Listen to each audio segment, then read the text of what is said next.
काळी तुमचे कट्टर विरोध राहिलेला आहे. मतदारांना कसं कन्व्हिन्स करता की हे आमचे विरोध म्हणजे काल मी एक फेसबुक पोस्ट वाचली एका सोशल मीडिया इन्फ्लुएन्सरची. त्यांचं म्हणणं आहे की ठीक आहे, घड्याळाच्या उमेदवाराला कमळाला मत द्यायला सांगणं किंवा वायसी वर्सा, कमळाचा जो ट्रेडिशनली वोटर राहिला भाजपचा, तो आज कुठेतरी दुसऱ्या मतदारसंघामध्ये पुण्याच्या बाजूमध्ये घड्याळाला मत करणार. हे मतदारांना कितपत तुम्ही पटवू शकतात किंवा त्यांना पटतंय का? म्हणजे पुण्याचा मतदार हा चोखंदळ आहे, हुशार आहे, अभ्यासू आहे. मला असं वाटतं त्यात अडचण नाही. का नाही अडचण? तर आमच्याबरोबर शिंदेसाहेब आले, आत्ता राष्ट्रवादी अजितदादा आले. सगळ्यांचं एकच म्हणणं आहे, लक्षात घ्या. शेवटी आता जी निवडणूक आहे ही देशाची निवडणूक आहे. देशाचं भविष्य कोणाच्या हातात असलं पाहिजे, देशाचं नेतृत्व कोणी केलं पाहिजे, यासाठीची निवडणूक आहे. शिंदेसाहेब असतील, अजितदादा असतील, यांनी काय म्हटलं आहे की भविष्यामध्ये या देशाचं नेतृत्व जगामध्ये भारताचं जे काही स्थान आहे ते अजून चांगलं किंवा मजबूत किंवा एक महासत्ता म्हणून करण्यासाठी नरेंद्रजी मोदी हे एकमेव पर्याय आहेत. आणि त्यामुळे आम्ही मोदीजींना साथ देण्यासाठी आलो.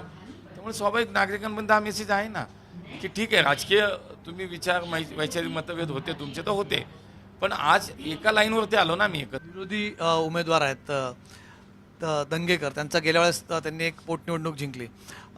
त्यांचं एक आपण आता मी काय हा शब्द आजच्या तरुणाईच्या डिजिटल एक वेगळ्या स्वॅगमध्ये ते फिरतात. त्यांना गेल्या वेळेस तुमच्याच पक्षाच्या वरिष्ठ नेत्यांनी हु इज दंगेकर म्हटलं होतं आणि त्यांना तो त्याचा फायदा झाला होता असं म्हणणं. यावेळेस तुम्ही अशा काही गोष्टी अवॉइड करणार आहात का किंवा अशा गोष्टी किंवा तुमचं काय म्हणणं आहे?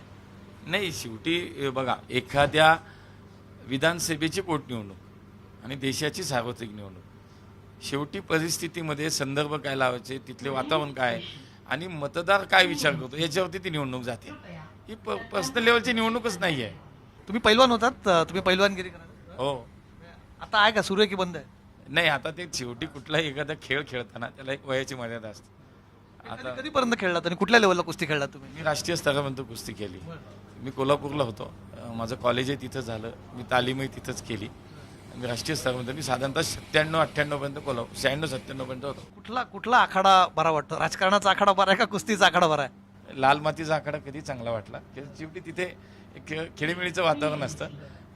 तिथं काही फार हे नाही. हे कसं आहे, हे फार जीवघेणी स्पर्धा असते इथं कुस्तीचा आखाडा राजकीय आखाडा अनिश्चितता कशी असते ती इथं सगळी असते.